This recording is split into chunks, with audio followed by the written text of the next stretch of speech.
अल्हम्दुलिल्लाह, lucky hotel के new branch का बहादुरपुरे पर बड़ा ही अजीमशान इनॉग्रेशन अमल में आ चुका है।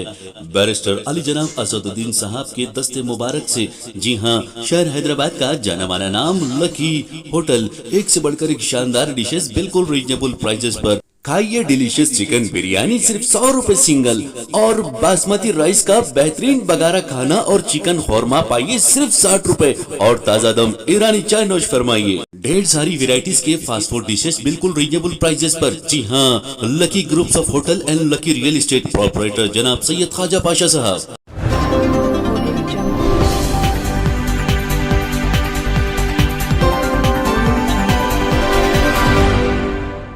अस्सलाम वालेकुम नाज़रीन, तेलंगाना न्यूज़ टुडे में आपका खैर मक़दम है।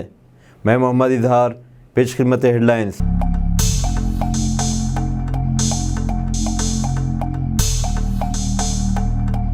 वज़ीर आज़म नरेंद्र मोदी ने कहा है कि हिंदुस्तान सूरज की तवानाई से बिजली पैदा करने वाले बड़े मुल्कों में एक बन गया है।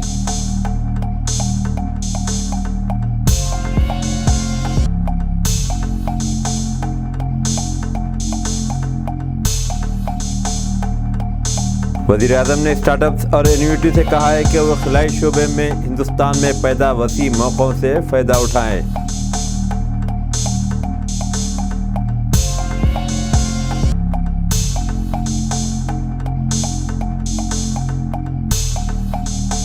वज़ीर आला चंद्रशेखर राव ने वज़ीर आज़म से मुतालबा किया है कि वो बीजेपी की तरफ से मुबैना तौर पर टीआरएस के 4 अरकान असम्बली के शिकार के मामले की तहक़ीक़ात कराएं।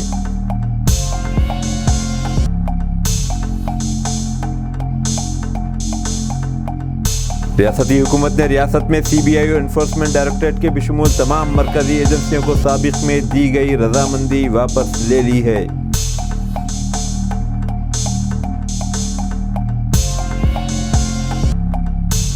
कांग्रेस लीडर राहुल गांधी ने आज तेलंगाना में 5वें दिन अपनी भारत जोड़ो यात्रा जारी रखी। कांग्रेस रुकने पार्लियामेंट ने महबूबनगर जिले के जरचल्ला मंडल के गोलापल्ली से अपनी यात्रा फिर से शुरू की। इनके साथ TPCC सदर रेवंत रेड्डी, रुकने पार्लियामेंट और यात्रा के कोऑर्डिनेटर उत्तम कुमार रेड्डी, साबिक वजीर के जाना रेड्डी और दूसरे लीडर्स और कारकुन थे।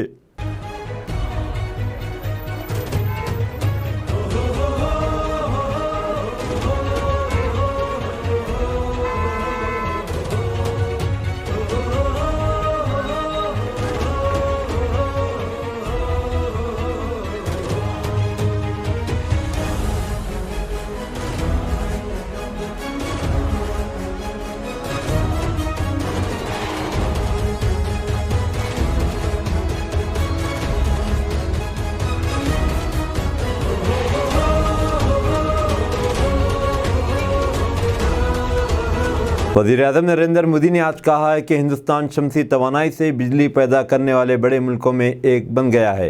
आकाशवाणी पर आज मन के बाद प्रोग्राम में कौम से खिताब करते हुए वज़ीर आज़म ने कहा कि पूरी दुनिया मुस्तक़बिल के तौर पर शमसी तवानाई की तरफ देख रही है।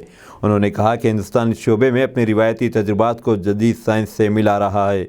उन्होंने ये भी कहा कि सूरज की तवानाई मुल्क के गरीबों और रसद तबके की ज़िंदगियों को बदल रही है। मोदी ने कहा कि सूरज अवाम की तर्ज ज़िंदगी का मरकज़ बन गया है। उन्होंने इन किसानों की मिसालें दी जिन्होंने कुसुम योजना से फ़ायदा उठाया है और अपने खेत में 10 हार्स पावर के सोलार पंप सेट्स लगाए हैं और शमसी तवानाई से फ़ायदा उठा रहे हैं। उन्होंने कहा कि शमसी तवानाई ने यह साबित किया है कि बिजली के इस्तेमाल के लिए रकम अदा करने के बजाय अवाम को बिजली पैदा करने के लिए अदायगी हो सकती है। उन्होंने मुल्क के पहले सोलार विलेज गुजरात के मोधीरा का जिक्र किया। उन्होंने कहा कि मुल्क के कई देहातों के अवाम अब इन्हें ख़त लिखते कह रहे हैं कि इनके गाँव को भी सूर्याग्राम में तब्दील करना चाहिए। उन्होंने यकीन ज़ाहिर किया कि वो दिन दूर नहीं जब हिंदुस्तान में सूर्याग्राम की तामीर एक बड़ी अवामी तहरीक बन जाएगी। वज़ीर आज़म ने कहा कि मुधीरा से पूरा मुल्क तहरीक हासिल कर सकता है और पूरे मुल्क में इस तजर्बे को दोहराया जा सकता है। सूरज की तवानाई अब पैसा बचाएगी और आमदनी बढ़ाएगी। वज़ीर आज़म ने फ़ख्र से ये बात नोट की कि हिंदुस्तान खला के शोबे में बेहतरीन काम कर रहा है और पूरी दुनिया हिंदुस्तान के कारनामों पर हैरान है। उन्होंने इस बात को नुमाया किया कि हिंदुस्तान ने दिवाली से एक दिन पहले खला में एक साथ 36 सैटेलाइट्स रवाना किए। उन्होंने इसने नौजवानों की तरफ से मुल्क के लिए दिवाली का ख़ास तोहफ़ा करार दिया। सोलर एनर्जी आज एक ऐसा विषय है जिसमें पूरी दुनिया अपना भविष्य देख रही है। और भारत के लिए तो सूर्यदेव सदियों से उपासना ही नहीं, जीवन पद्धति के भी केंद्र में रह रहे हैं। भारत आज अपने पारंपरिक अनुभवों को आधुनिक विज्ञान से जोड़ रहा है।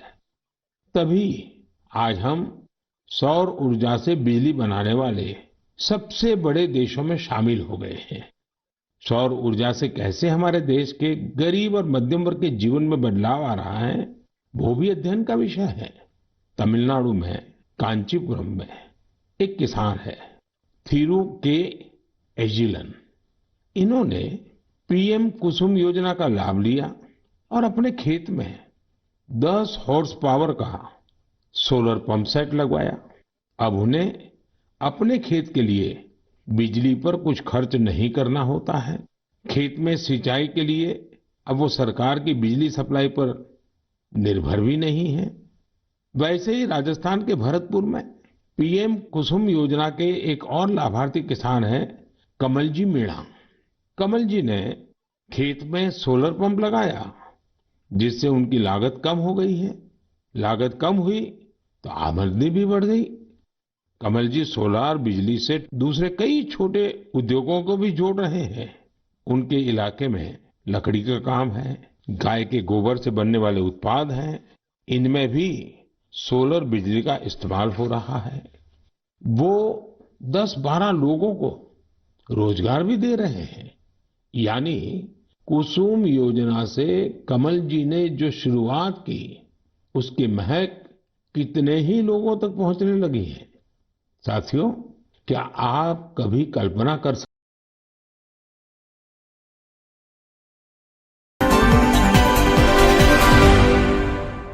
रियासती गुजरात के मोरबी में इतवार की शाम एक बड़ा हादसा इस वक्त पेश आया जब माछू नदी पर वाक़े केबल पुल टूट गया। रियासती गुजरात के मोरबी में इतवार की शाम एक बड़ा हादसा इस वक्त पेश आया जब माछू नदी पर वाक़े केबल पुल टूट गया। इस हादसे में ब्रिज के ऊपर खड़े कई लोग दरिया में गिर गए। वाक़े की इत्तला मिलते ही पुलिस और इंतज़ामिया की टीम मौके पर पहुंच गई और इमदादी कार्रवाइयां जंगी बुनियादों पर शुरू कर दी। रेस्क्यू टीमों ने कई लोगों को दरिया से बचाकर अस्पताल मुंतकिल कर दिया है। दीगर अफराद की तलाश भी जारी है। तमाम लोगों को जल्द अज जल्द दरिया से निकालने की कोशिशें जारी हैं। आज छुट्टी का दिन होने की वजह से यहाँ बहुत रश था। गुजरात के वज़ीर आला भूपेंद्र पटेल ने हादसे पर अफसोस का इजहार किया है। बताया जा रहा है कि हादसे के वक्त पुल पर तकरीबन 400 से 500 लोग मौजूद थे। ये पुल बहुत पुराना था और चंद रोज़ कबल ही इसकी मरम्मत की गई थी और इसे 5 दिन पहले अवाम के लिए दोबारा खोल दिया गया था। ये बेहद दुखद और दुर्भाग्यपूर्ण घटना बनी है। आज शाम को मोरबी में 6:30 बजे हैंगिंग ब्रिज टूटा। जिस समय ये ब्रिज टूटा वह समय पे करीबन 150 जितने मोरबी के नागरिक वो ब्रिज पे थे, ऐसी माहिती अभी तक प्राप्त हुई है। माहिती के अनुसार और हम सब ने देखा है कि 6:30 को बनी हुई ये घटना में मात्र 15 मिनट के अंदर शहर का पूरा तंत्र, फायर ब्रिगेड, कलेक्टर, जिला एसपी, डॉक्टर्स की टीम, एम्बुलेंस 108, पूरी टीम घटनास्थल पे मात्र 15 मिनट में वहाँ पहुँच गई थी और बचाव की कामगिरी को बहुत ही तेजी से वो कामगिरी को आगे बढ़ाते हुए पहला पेशेंट घटना बनने से मात्र 19वें मिनट में, मतलब 6:50। अगर आप वोट देना भूल गए तो घर उजड़ जाएगा, चीफ मिनिस्टर केसीआर का बयान। नलगुंडे ने वोट पर हमारी किस्मत लिखकर अपनी अहमियत को साबित किया है। आपके होता आया वोट डालना भूल गए तो घर में आग लग जाएगी। बहुत गौर से सोचो, अच्छा और बुरा क्या है, गौर और फिक्र करो। तेलंगाना रियासत भी अच्छी और हिंदुस्तानी भी ठीक है। चंडूर मंडल के बंगारी गड्ढे में मुनाकिदा टीआरएस पार्टी के खुले इजलास में शिरकत की और उसे मुखातिब किया। अगर वोट सही उम्मीदवार को गया तो सबका भला होगा। हमें जहन को कुशादा करके सोचना होगा कि इस मुल्क में क्या हो रहा है, क्या किसी डसने वाले सांप को अपने गले में पहनना पसंद करेंगे? जब तक मुल्क का शऊर बेदार नहीं होगा, बदी और बुराई की सियासत जारी रहेगी। बदउनवान और भत्ताखोर झूठ कहते हैं, धोखा देते हैं, उनके धोखे में न आना। జైల్లో ఉన్నారు. నేను ఎక్కువ మాట్లాడలేకపోతున్నాను, ఎందుకంటే నేను ఒక రాజ్యాంగబద్ధమైన ముఖ్యమంత్రి పదవిలో ఉన్నా. కేసు న్యాయస్థానాలలో ఉన్నది, రేపు తేల్తది. నేను మాట్లాడితే దాన్ని ప్రభావితం చేశానంటారు. అందుకే ఆ విషయం నేను ఎక్కువ చెప్తలేను. కానీ ఒక్క మాట మాత్రం చెప్తున్న సూచనప్రాయంగా, నిన్న మొన్న మీరు టీవీలలో చూసారు కదా, అది గింతే. కానీ దొరికిన దొంగ గింతున్నది. ఢిల్లీ పీఠమే దుమ్మురేగిపోయే పరిస్థితి ఉన్నది. రాబోయే రోజులలో అవన్నీ బయటపడతాయి. ఈ దుర్మార్గులను కూకటి వేలతో పీకేసి బంగాళాఖాతంలో ఎగిరేస్తే తప్ప ఈ భారతదేశానికి నివృత్తి లేదు, భారతదేశానికి నిష్కృతి లేదు.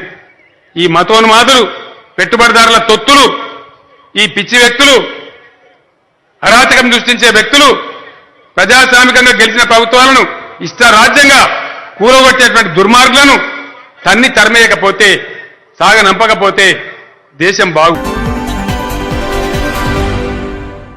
राजगोपाल रेड्डी की जबान चीर दी जाएगी। कुन्नम नेनी सांबा शिवराव रियासती सीपीआई सेक्रेटरी का धमाका खेज बयान। कम्युनिस्ट पार्टी ऑफ इंडिया के रियासती सेक्रेटरी कुन्नम नेनी सांबा शिवराव ने बीजेपी उम्मीदवार कोमटिरेड्डी राजगोपाल रेड्डी पर सख्त तनकीद बल्कि धमाका खेज बयान जारी किया है कि ज़्यादा ज़बान दराजी पर इनकी ज़बान चीर दी जाएगी। इन ख्यालात का इजहार चंडूर के बंगारी गड्ढे में मुनाकिदा टीआरएस पार्टी के अजीमुशान जलसे में अपनी तकरीर में किया और इस तवक्के का इजहार किया कि मुनगोर ज़िमनी इंतखाब में टीआरएस उम्मीदवार कुसुकुंटला प्रभाकर रेड्डी भारी अक्सरियत से कामयाब होंगे। दरअसल कोमटिरेड्डी राजगोपाल रेड्डी अपनी फितरत के मुताबिक हिंदुत्व की जंग लड़ रहे हैं और रेड्डी बरादरान की ज़बान से अगर धर्म निकलता है तो धर्म का सर शर्म से झुक जाता है, क्योंकि ये लोग धर्म के नाम पर शरपसंदी करते हैं। कोमटिरेड्डी वेंकट रेड्डी कांग्रेस पार्टी के स्टार प्रचारक थे, लेकिन अब वो बीजेपी के स्टार प्रचारक बन चुके हैं। ये इंतहाई मफादपरस्त लोग हैं। हल्के के अवाम का फ़र्ज़ है कि वो इन दोनों भाइयों को सबक सिखाएं। నల్లగొండ జిల్లాలో, అది నల్లగొండ కాదు, ఎర్రగొండ, వేలాది మంది రక్త తర్పణతో ఎరుపెక్కినటువంటి జిల్లా ఈ నల్లగొండ, అదే ఎర్రగొండ. ఈ ఎర్రగొండలో ఇవాళ మనం గుర్తు తెచ్చుకోవాలి. ఆనాడు మన పక్కనే ఉన్న భువనగిరి నుంచి రావి నారాయణ రెడ్డి గారు, సాయుధ పోరాటానికి పిలుపు ఇచ్చినటువంటి రావి నారాయణ రెడ్డి గారు, బద్దం ఎల్లారెడ్డి గారు, మొగ్దుం మొహిద్దీన్లో రావి నారాయణ రెడ్డి గారు ఆనాడు నల్లగొండ పార్లమెంటు నుంచి నెహ్రూ గారి కంటే ఎక్కువ అత్యధిక మెజార్టీతో గెలిచినటువంటి రావి నారాయణ రెడ్డి పుట్టిన గడ్డ ఈ నల్లగొండ జిల్లా. అలాగే మొగ్దుం మొహిద్దీన్ గారు పక్కనే ఉన్నటువంటి హుజూర్ నగర్ నుంచి శాసనసభ్యునిగా గెలిచినటువంటి గడ్డ మన నల్లగొండ జిల్లా. ధర్మభిక్షం గారు, ఆయన నిజమైన ధర్మమూర్తి. ఆయన అడుగులతో పవిత్రమైనటువంటి గడ్డ నల్లగొండ జిల్లా. అదేవిధంగా ప్రక్కనే ఆలేరు నుంచి గెలిచినటువంటి మన ఆరుట్ల కమలాదేవి, తెలంగాణ వీరనారి పుట్టిన గడ్డ ఈ గడ్డ.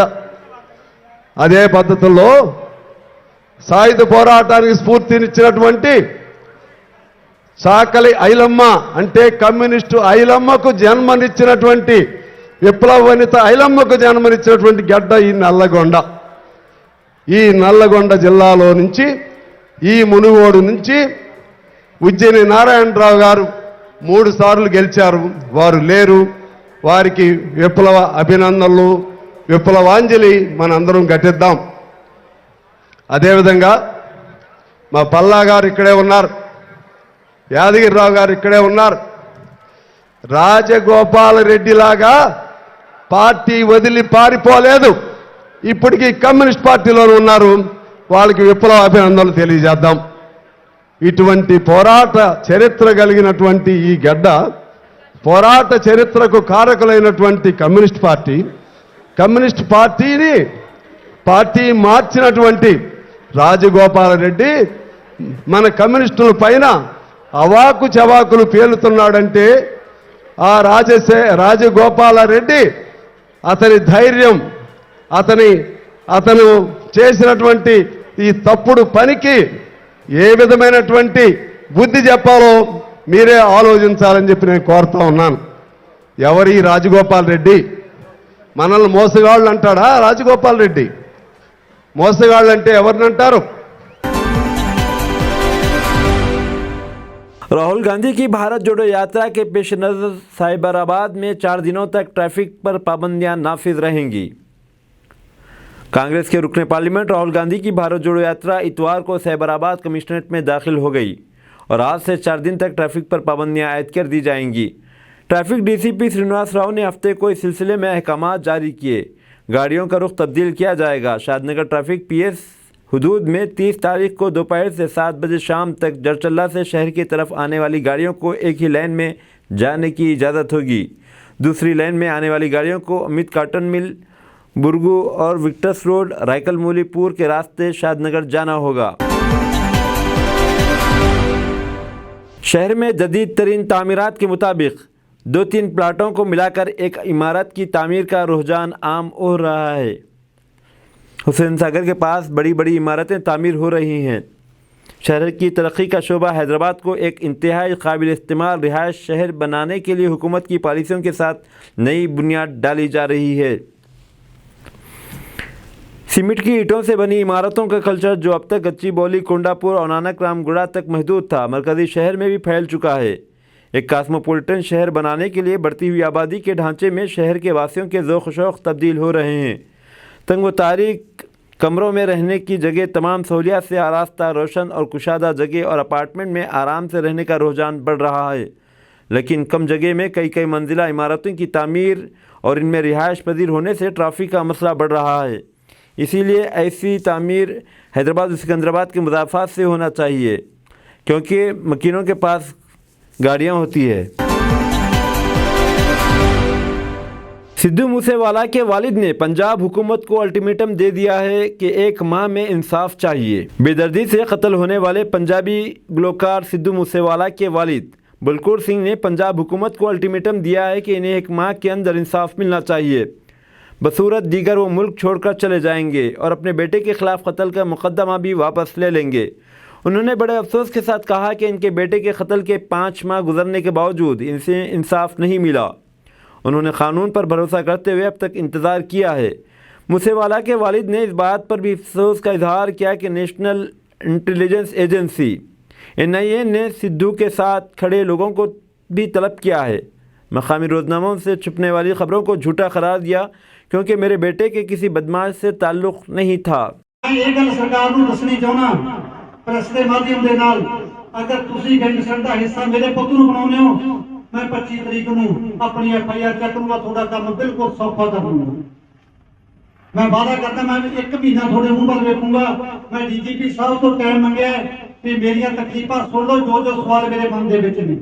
उस तो बाद जे कहूंगे मैं आपके बच्चे की FIR चेक करूंगा, मैं भावें बांग्लादेश जाके रहा, थोड़ा मुल्क छड़ दूंगा। मैनू थोड़े मुल्क तो कोई जस्टिस नहीं मिलनी, जिहड़ी सरकार सच नहीं बोल सकती। कोई वो एजेंसियां सुत्तियां पईयां ने, उन्होंने लॉन्च की 20 टीम नूं अज तक बुलाया तक नहीं। जम्मू जस्टिस CI प्रतपाल की कमांड दे विच USA नूं फोन करता रहा, कोई सिद्धू दा कहना मैं मारे किते लॉरेंसतानी दी हाइप नहीं करदा।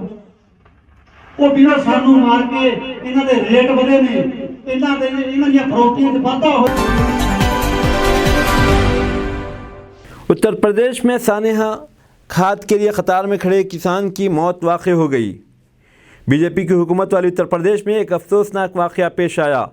खाद के लिए खड़े किसान की कतार में ही मौत वाक़ई हो गई। ये वाक़या यूपी के फिरोजपुर आबाद इलाक़े में पेश आया। शेखुपुरा गांव के 60 साला किसान राम ब्रजेश जुमा को खाद के लिए एक दुकान पर एक बड़े कतार में खड़े थे। वो किसान जो अपनी बारी का इंतज़ार कर रहा था, अचानक गिर गया। मकामी लोग फौरी तौर पर राम ब्रजेश को कम्युनिटी हेल्थ सेंटर ले गए। वहां दौरान इलाज इसकी मौत वाक़ई हो गई। पुलिस का कहना है कि घर वालों ने बगैर किसी पोस्टमार्टम की आखिरी रसूमात अदा कर दी। नई तश्कीलशुदा एकसां सिविल कोड लागू करने वाली कमेटी इलेक्शन के बाद घर चली जाएगी, अरविंद केजरीवाल का बयान। इत्तलात के मुताबिक गुजरात काबीना ने एकसां सिविल कोड को लागू करने के लिए एक कमेटी के क़याम को मंजूरी दे दी है। इस पर दिल्ली के वज़ीर आला और आम आदमी पार्टी के रहनुमा अरविंद केजरीवाल बरहम हो गए। इसके पीछे नीयत और मकसद क्या है? अगर वो एक साथ सिविल कोड नाफिज करना चाहे तो इसे पूरे मुल्क में नाफिज करने की कोशिश करें। क्या वो इस सिमत में कदम उठाने के लिए लोकसभा इंतखाबात का इंतज़ार कर रही है? केजरीवाल ने कहा कि आर्टिकल 44 में वाज़ेह किया कि एक साथ सिविल कोड बनाना हुकूमत की जिम्मेदारी है।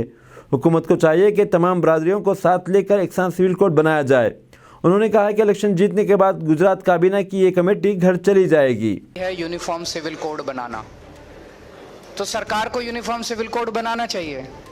ऐसा बनाना चाहिए जिसमें सभी समुदायों का रजामंदी हो, सबको साथ लेके, सभी समुदायों को साथ लेके यूनिफॉर्म सिविल कोड बनना चाहिए। भारतीय जनता पार्टी ने क्या किया? उत्तराखंड के चुनाव के पहले एक समिति बनाई। उत्तराखंड का चुनाव जीतने के बाद अब वो समिति अपने घर चली गई। अब गुजरात के चुनाव के 3 दिन पहले एक समिति बनाई, अब ये भी चुनाव के बाद अपने घर चली जाएगी। मध्य प्रदेश में क्यों नहीं बनाते? उत्तर प्रदेश में क्यों नहीं बनाते?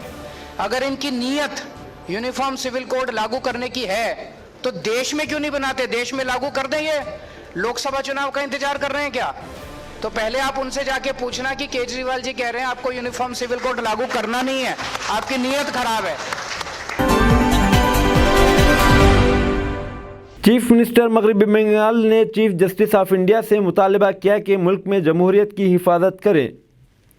चीफ मिनिस्टर मगरबी बंगाल ने मरकज़ी बीजेपी हुकूमत पर इल्ज़ाम आयद किया कि हुकूमत जमहूरी इदारों का गला घोंट रही है। इस तनाजुर में chief justice of India justice U Lalit से जमहूरियत की हिफाजत करने को कहा।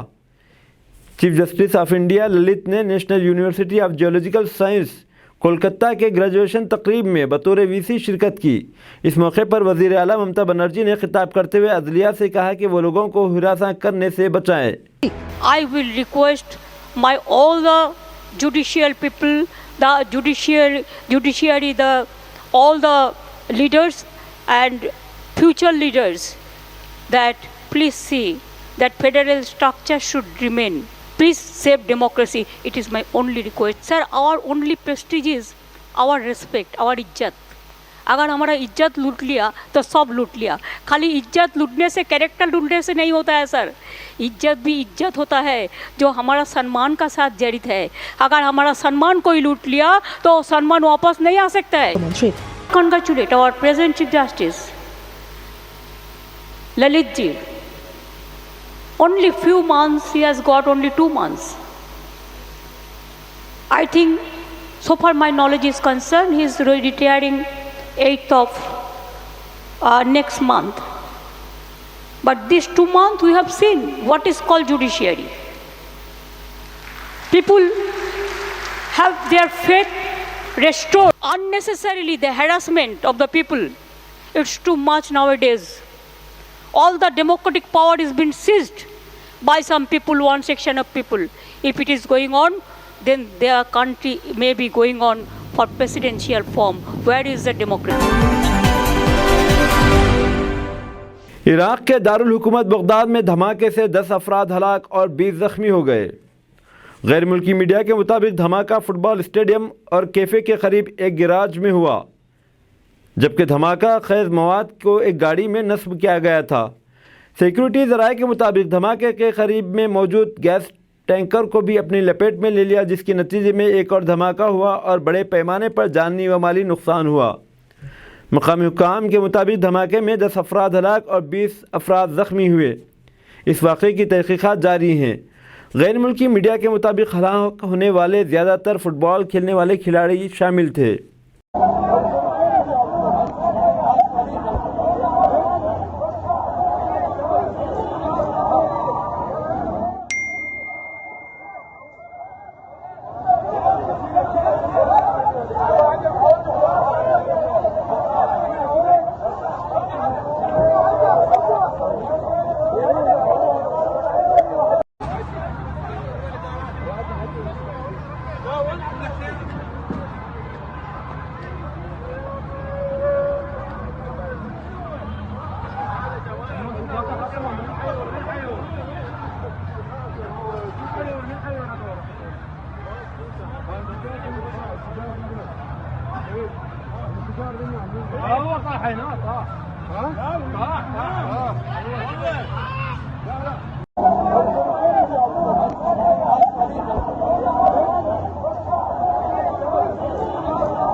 मुत्तहिदा अरब अमारात के शहर शारजाह में मशरक़ी वस्ता में पहली मरतबा अरबी के नायाब और इस्लामी मखतूतात की नुमाइश के लिए पेश किया जाएगा। शारजाह में मुनाकिद किए जाने वाले 41वीं आलमी कुतुब मेले में आने वालों को क़दीम मखतूतात और किताबों की ज़ियारत का मौका मिल सकेगा। खलीज टाइम्स की एक रिपोर्ट के मुताबिक ज़ेर गौर नुमाइश मशरिक़ वस्ता में पहली बार मुनाकिद की जाएगी। 12 रोज़ा नुमाइश का मकसद अरब की तहज़ीब और इल्म के मैदान में किरदार को उजागर करना है। अरब मीडिया के मुताबिक कुतुब मेला ज़ायरीन को सदियों पुराने नायाब अरब इस्लामी मखतूतात और किताबों को दरियाफ़्त करने और पढ़ने का मौका फ़राहम कर रहा है, जिनमें से कुछ नुस्खे 13वीं सदी ईस्वी के भी हैं। इस नुमाइश में खातून नबीयीन हज़रत मोहम्मद मुस्तफ़ा सल्लल्लाहु अलैहि वसल्लम के शिजरा नसब का एक नादर नुस्खा भी शामिल किया गया है। जनूबी अफ्रीका की तारीख़ में 1971 के बाद पहली बार ज़ोलो कम्युनिटी के नए बादशाह को हुकूमत ने तस्लीम कर लिया। गैर मुल्की मीडिया के मुताबिक 48 साला मेसूद ज़ोलो को अगस्त में एक रिवायती जश्न में जनूबी अफ्रीका के सबसे बड़ी नस्ली ग्रुप के बादशाह का ताज पहनाया गया था, लेकिन सरकारी वसाइल और मदद तक मुकम्मल रसाई के लिए हुकूमत की जानिब से तस्लीम करने की ज़रूरत थी। ताहम अब जनूबी अफ्रीका के सदर सिरिल रामाफोसा की जानिब से ज़ोलो बादशाह को तस्लीम करने के बाद अवाम और अदालतों में चलने वाली तवील जंग का खात्मा हो गया है। गैर मुल्की मीडिया के मुताबिक हफ्ते के रोज़ हुकूमत की जानिब से ज़ोलो के नए बादशाह को तस्लीम करने के लिए बादशाह को बाकायदा असनाद भी दी गई। इस मौके पर हज़ारों की तादाद में ज़ोलो कम्युनिटी के अफराद जमा हुए, जिन्होंने अपने रिवायती मलबूस ज़ेब तन करके नए बादशाह को तस्लीम किए जाने पर जश्न मनाया। Isilo futhi sifisa ukwethwesa umangameli wase South Africa umnumzana uRamaphosa imbatha lengwe nomqhele wakhona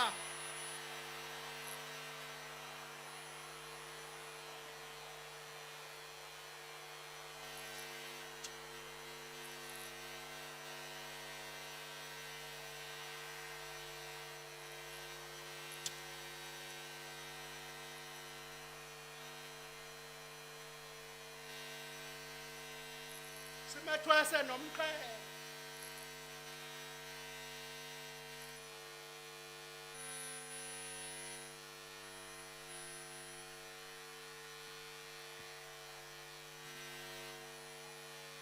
Uhle kakhulu namhlanje na Zulu kamalandela othola isipho ke uyagiye ngathi umfulo washamanzi washamanzi ezintabeni kwalo bamba umfulo washamanzi shamanzi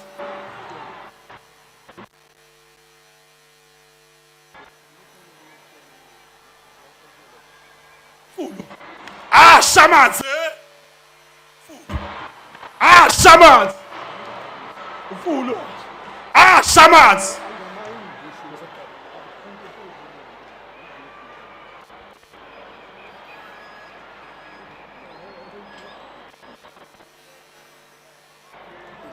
sithi silo nanku nomkhonto mengameli sithi uyobulala izizwe mangameli nanku umkhonto wakwaZulu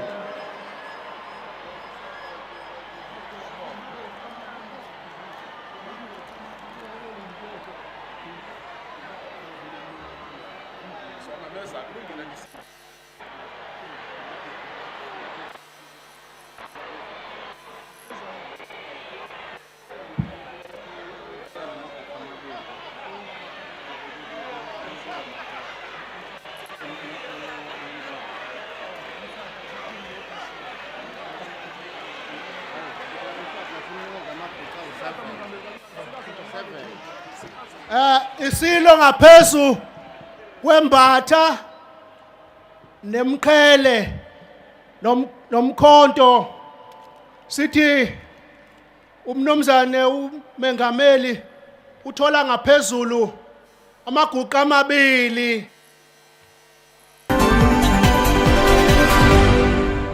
Hong Kong police ने मुल्क की तारीख की सबसे बड़े 14 crore dollar मालियत की मंशियात बरामद कर ली। हुकाम के मुताबिक मंशियात मेक्सिको से ऑस्ट्रेलिया स्मगल की जा रही थी और नारियल के पानी के डब्बों में 1.8 टन माए स्मिथ को छुपाया गया था। इस हवाले से हुकाम ने बताया कि मंशियात की इस खेप में मुमकिना तौर पर बैनुल अक़वामी स्मगलिंग की बड़ी हस्तियों का हिस्सा है। अब दीजिए इजहारुल हक़ को इजाज़त, मिलते हैं अगले न्यूज़ बुलेटिन में। देखते रहें तेलंगाना न्यूज़ टुडे। अस्सलाम वालेकुम, हेलो, हाय, आदाब एवरीवन। दोस्तों, मैं आपका दोस्त शहबाज खान, आप देख रहे हैं TNT न्यूज़ और देखते रहिए TNT न्यूज़। Thank you.